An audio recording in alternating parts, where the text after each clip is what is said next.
I want to tell you something, okay? Yes. Our children are not going to school. Why are they not going to school? They are not going to school. At a school in Yei in South Sudan, pupils use a skit to illustrate the daily challenges of getting education for children in this country. It is plays like this by the school's anti-violence club that have won over girls like 22-year-old Gloria Taban back to school. Gloria was married off at a young age after she got her first baby. Now the mother of two is back in school. Life at home was with so much difficulties. So coming to school, when I'm in class, I relax my brain at times with friends, and at times I get advice from my teachers. While the largest number of child brides in the world reside in South Asia, Sub-Saharan Africa comes a close second. East Africa, the highest rate of child marriage would be in South Sudan and Somalia, where the rates are over 50%.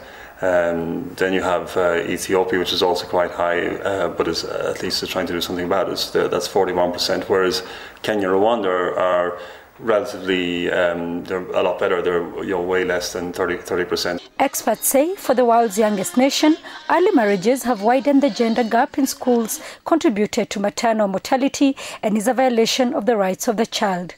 Poverty, traditional cultural beliefs, as well as conflict are just some of the reasons why parents will marry off their girls at an early age. However, statistics indicate that parents who persevere and send their children to school will be able to gain in the end. In effect, economies also gain. These girls have the same potential as boy children, and so if you marry them off early, then you take them out of school or you don't send them to school at all.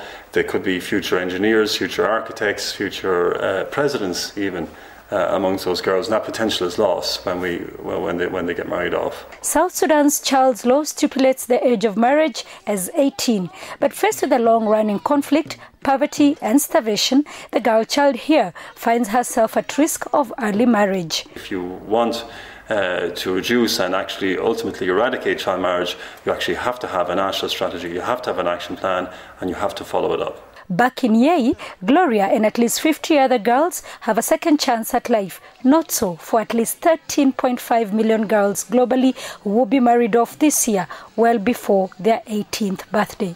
Sarah Kimani, SABC News.